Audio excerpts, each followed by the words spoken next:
مرحبا.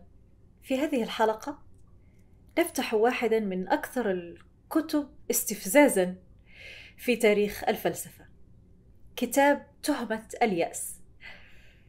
هذا الكتاب اقترحه علي أحد المتابعين وأحييه على ذلك.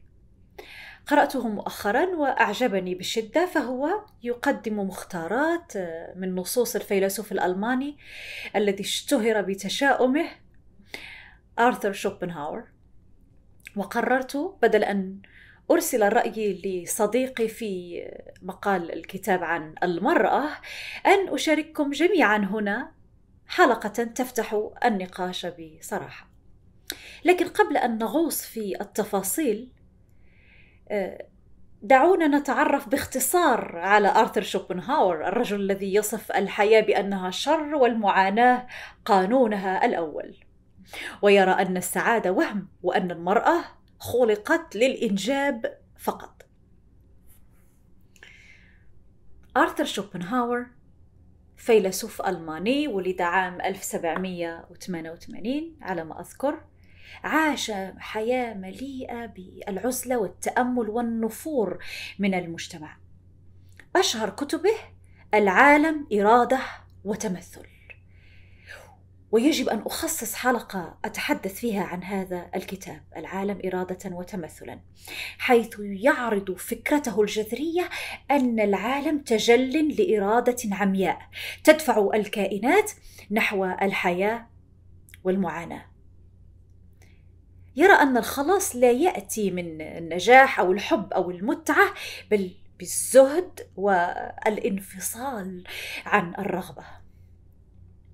أما كتاب اليوم تهمة اليأس فهو ليس كتابا منفردا كتبه شوبنهاور، بل هو تجميع مختارات من نصوصه الفلسفية.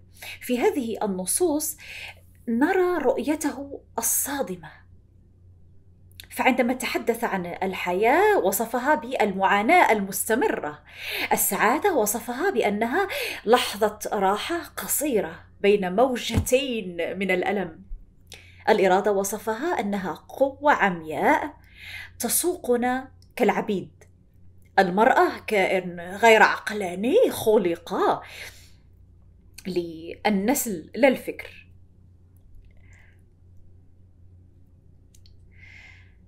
كتب شوبنهاور: المرأة بطبيعتها لا تصلح للفكر العميق، بل الحمل والرضاعة. وقال أيضا: الحياة تتأرجح بين الألم والملل، فلا جدوى من التعلق بها.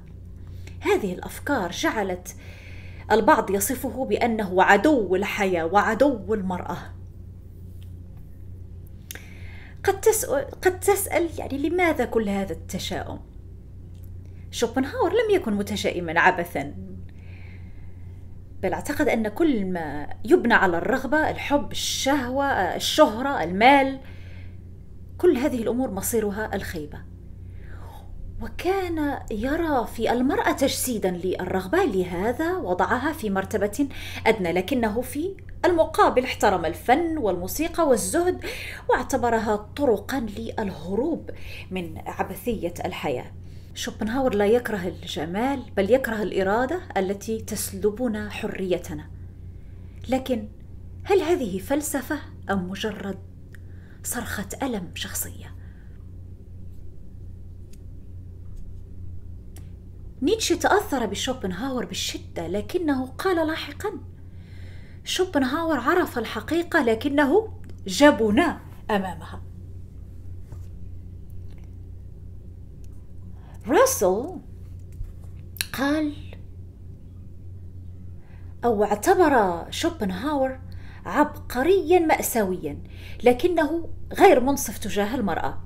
أما سيمون دي بوفوار هاجمته بضراوة في كتابها الجنس الآخر، وكتبت أن شوبنهاور لا يفكر في المرأة بل يدينها، لا يحلل بل يكره. دي بوفوار لم تكتفي بنقد آرائه، بل حللت الأسس الفلسفية التي بنى عليها كراهيته للمرأة، ورأت أنه يختزل المرأة في دورها البيولوجي فقط، يراها رمزا للرغبة، والرغبة عنده أصل الألم، ويصف المرأة ككائن غير عقلاني ويعتبرها سطحية وعاطفية. وخلصت دي بوفوار إلى أن فلسفته لا تنتمي إلى العقل، بل إلى عقد شخصية وخوف من الأنوثة. رغم أن شوبنهاور يمجد الفن والجمال والموسيقى كطرق للهروب من الألم، إلا أنه يهين المرأة رغم كونها في نظر الكثيرين تجسيد للجمال والحياة. سألت دي بوفوار لماذا يعلي من قيمة الجمال ثم يحتقر من تجسده شكلا وجسدا؟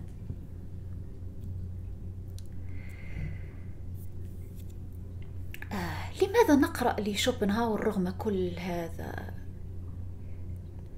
لأنه ببساطة يعبر عن الجانب المظلم داخل النفس البشرية، الجانب الذي نخشى التفكير فيه، ولأنه يذكرنا أن الفلسفة ليست للبهجة فقط، وإنما أحيانا لمواجهة قسوة الأسئلة المهمة،